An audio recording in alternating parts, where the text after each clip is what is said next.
Welcome back to another Game Garage video. This is, well, my name's... He's Rusty. Yeah.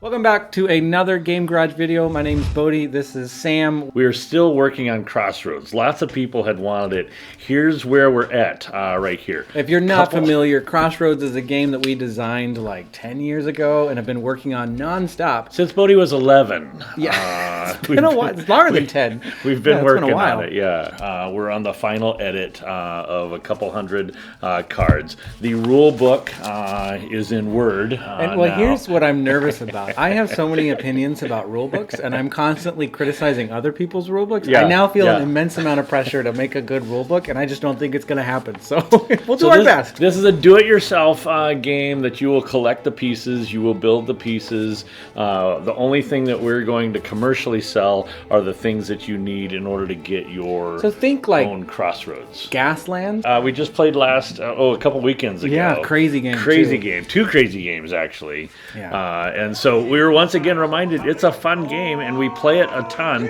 and we just wanted other people to play it. So that's what we're working on. So pay attention. I know we haven't posted a lot, but there is more coming in regards to Crossroads. Now, we're gonna probably butcher the pronunciation the entire time, so we're just gonna embrace that. It is Nanga Parabat, we believe, made and designed by Dr. Finn's Games.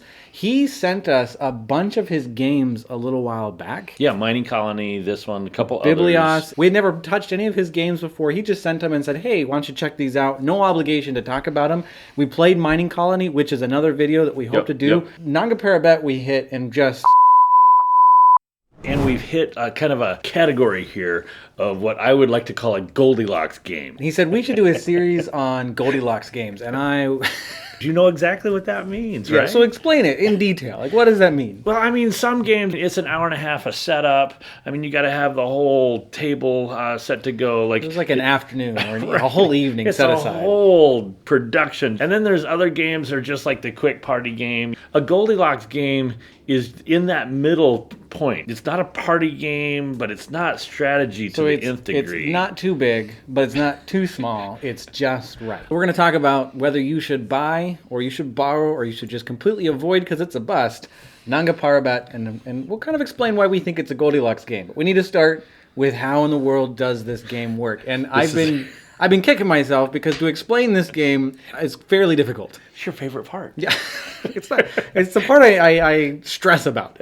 Here's the basic 4 steps of Nanga Parabat. And out comes the rule book. Yes, I need to reference this. Steps of a turn, you're going to trap an animal, which just means you can take an animal. Now, you can't just take an animal from anywhere on the board, which would be nice, but would kind of defeat some of the mechanics here. You can only take an animal from the zone in which the hiker, this little yellow guy, is located. Guide, yeah. Yep, or the guide, not the hiker. So wherever the guide is located, that's where you can take animals. So if he's in zone 3, I can take any animals out of zone 3. Let's say I take this out of zone 3, and I'm going to place it on my board on the matching spot. Whatever number I revealed, that's the zone I move the hiker, the guide, to. So I'm going to move him to zone 1, so that now on Dad's turn, he can only take from zone 1. After you trap the animal, now you can place a hiker in the zone, or the spot, square. The same spot, Yep, same spot that I revealed. So I can just place him just like that, and now he's there. That will contribute to a score later on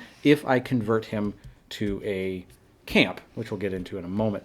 And now I can choose whether or not I score points. And that's kind of a unique thing. You score points by choice. You're not required to score points. It's the only way you win, obviously. But you almost have a little bit of push your luck where you're trying to get a good enough score put together in order to actually decide to score points. A couple ways to score points are all listed up here in the top. You can take, let's say I've got a bunch of hikers all connected together. I could take my 3 guys, convert them all to campsites. Once they're converted to campsites, because I had 3 hikers all put together, turned into campsites, I can go to this row right here and see that I can either score 2 or 4. Obviously, I'm going to place my little score on 4 because it's available. Once you have that spot, nobody can kick you out of it. Nobody can move you out of it. This little part of the board is almost like a little bit of an area control game. Yeah, so by the end of the game, let's say he scored having non-equal animals, and I scored having non-equal animals, and he scored having equal animals. You're filling up this track, and every time you're able to place a cube, you're scoring points for that. But the only way you can place a cube is if you meet the requirements. Now, in order to do kind of your special power, you can take these animals and you can move them down, and now they do something special for you. Some of them move animals around the board. Some of them move hikers around the board so that you can manipulate into a position where you score more points. Or you can move the guide to be in a specific zone if maybe there's an animal or zone you are after. Once he's used, he can still contribute to a score. Before he's used, he can contribute to a score, but he is removed. Once he's removed to contribute to a score, you can't use him anymore. Once I've scored, I get to move this cube, which keeps track of my total score. I move it along the track, and I'm just trying to get as far down the track as I can. I know that was not the greatest explanation. That's why we don't do game explanations on this channel. But this is a 7-page rulebook. And so if this was really confusing to you, if you pick this game up, you will not have a hard time understanding it. Yeah, and probably goes to the first pro for me, is that rule book is just a few pages. You feel like you can get the answer to whatever your question is. One of the things that I didn't mention, but is definitely worth mentioning, is at the beginning of the game, you are going to get 2 cards? Yeah, 2 and you pick. You're going to get 2 and pick, and these are special scoring kind of goals for you. I've always liked when games do this. I really enjoy using those. And they do factor in, you'll start making some decisions that look a little weird on the outset, that don't look like they're getting you a better score, but are getting you a better score within the game. So a real positive on this game is that when I start the game, I'm doing just a couple things. My strategy doesn't have to be totally formed. I don't have to know what I'm doing and go after it hard and like, oh man, I lost in the first round or two, first turn or two. I really feel like this game has a nice build until the very end. The last 2 moves, you feel like those are moves that I'm trying to just get every point possible. I'm trying to see what is possible, but there's no sense to put that much effort into turn 1, 2, 3, and you 4. almost can't put that much effort. You just don't have enough information. So the Goldilocks on this one is I feel like the brain burn is 5 or 6 minutes at the end of the game, maybe 10 minutes, and it's not the entire game. Some games you jump in and it's just too many decisions, and any choice you make affects the rest of the game, and so it hurts. Your brain is hurting the entire time. Right, you're going 90 miles an hour from the very beginning, pedal to the metal. And this one feels like, oh, we're talking about this or that, and I'm going to take this one. Oh, looks like look, and it's just kind of easy, and then it ratchets itself up, and then one more move and the game's over. Yeah, it doesn't really hang nice. out there for 30 minutes. One of the pros for me is I just really like interconnected mechanics, and I would say that I've only played 2 of Finn's games. Does this thing where he takes 1 or probably 3 mechanics that are good, and then he interlocks them in a really elegant way. And so that you're doing these little movements, you're trying to just position just a little bit, and that's going to impact what he does on his turn, which is also going to change what I do for this scoring, which is also going to change what I do for this.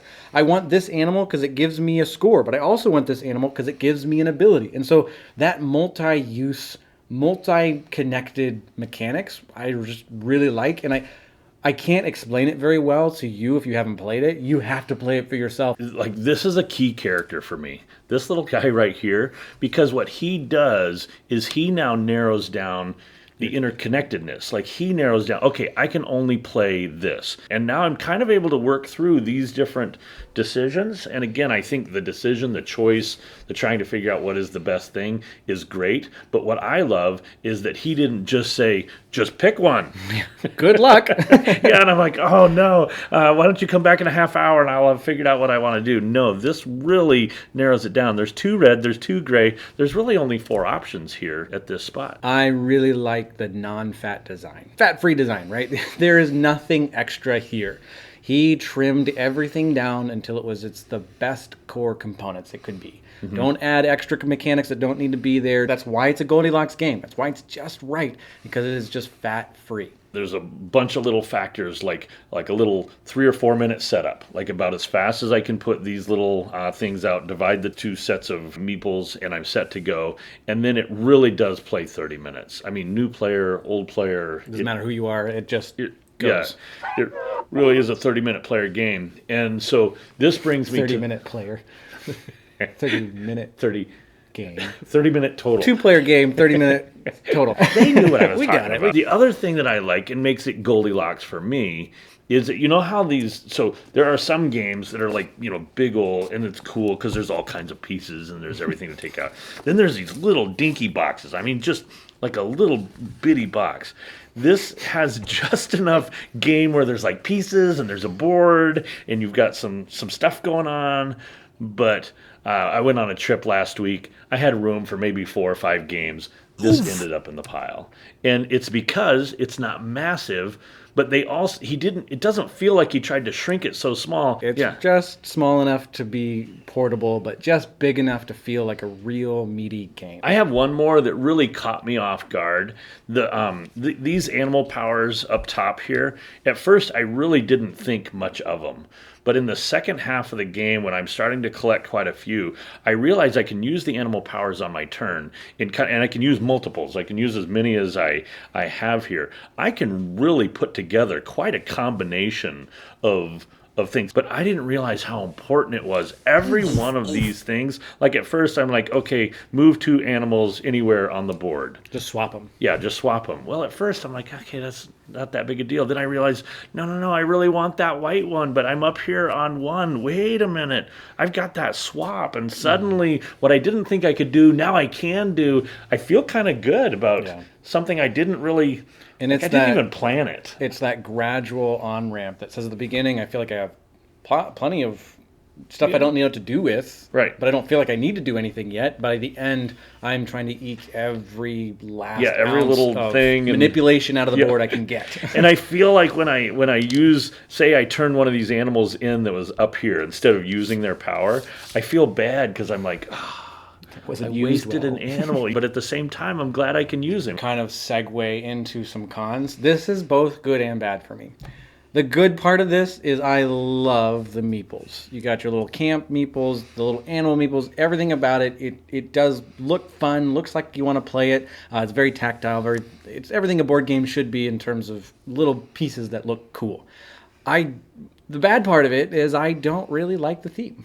I'm not that interested. And then I even think the name Nanga Parabat, where I'm sure there's a reason for it, but it's not memorable. I can never recommend this game to people because I can never remember what it's called. I go to tell them, I'm like, Amazon. It's the goat game, but not the other goat game. It's the one, it's got a mountain on it. Like, I just have a hard time recommending it because I could never remember or pronounce the name. Any cons for you? Cons for me, the scoring track throws me off just a little bit. I'm moving up here and then I'm doing a little zigzag switchback. I know that's like a mountain thing? I know it's a mountain thing. I just wish the switchback was going up. Yeah, it messes with me, you know, because I'm like, oh, no, I can't go to 15, 16, 20. No, wait a minute, I did. Yeah, you did it right. Yeah. You zigzag. Yeah, See, zigzag. We can't get it. I'm really nitpicking here, but we have had, in the couple of games we have to make sure that we're putting the thing on the right thing and that we're both following each other in the thing. Because most of the games that I've been in, just 1 or 2, 3 points separating first and second. Games. Really tight. I think my only other con, and I think you could argue both ways on this con, is it is only a 2-player game. It's a con for me because I wish I could play with more people. I feel like this could be scaled to a 3 to 4 player game. And maybe the mechanics break down at some point. It just feels like a game that would be even more fun with more people. Yeah, I haven't thought about how to make it 3 or 4 player. One of the reasons I really like the game is it's a really solid 2-player game. You know what I mean? Where we're not like battling each other and it's not like war, fight, and not a puzzle. I'm not doing this little puzzle thing. My gripe is that I wish it was a version of this the that had goodness- 3 or 4. The goodness moved on. To Yeah, if more I could people. share that with more people at once. To land this, first of all, buy, borrow, or bust for you. For me, from the first time I played it and we walked through it, and I played it like at 10:30 at night, brain dead, board meeting that happened that day. And then I played this game. I'm like, you want to play? We were traveling on a way place, and my friend and I played this game, and I'm like, wow. That was fun. Just enough game. And it really, that was the point where I realized, I want to play this one again. And then the 2 or 3 times that I played it, I've been able to explain it pretty easy. People have enjoyed playing it. For me, it's a buy. And so inexpensive on Amazon. I think a 10 or 11-year-old would have no problem picking up on this game. Don't you think? I think so. And for me, this is a definite buy. It's just too elegant of a game to pass up on. I really like it. Everything about it just works so well, and because I feel very comfortable introducing this to anybody, whether they're very experienced, love lots of hard board games, or they're beginner level. It feels like it spans kind of the whole spectrum of board game players out there, or non-board game players out there. Another reason to buy is to support what this designer's doing. He's just come out with 3 or 4 games that just work. They work so well, and it feels like a designer who has kind of mastered the craft of putting together mechanics in a smart, enjoyable way. Yeah, in a Goldilocks way. Because I'm sure, I mean, if you've been around games this much, he knows all kinds of, we could do this, or we could do this, or we could do this. But at some point he said, no. We're just doing this right here. This one's a winner. It's a buy. There you go. In summary, this is kind of an underrated buy that we highly recommend you go pick up. Thanks so much for watching. For those of you that have stuck around for a while, we really appreciate you watching our channel and sticking around even though we don't post very often. And then look for those crossroads videos that we are going to make, right? Someday. We're going to make. Someday. We did it. We got one.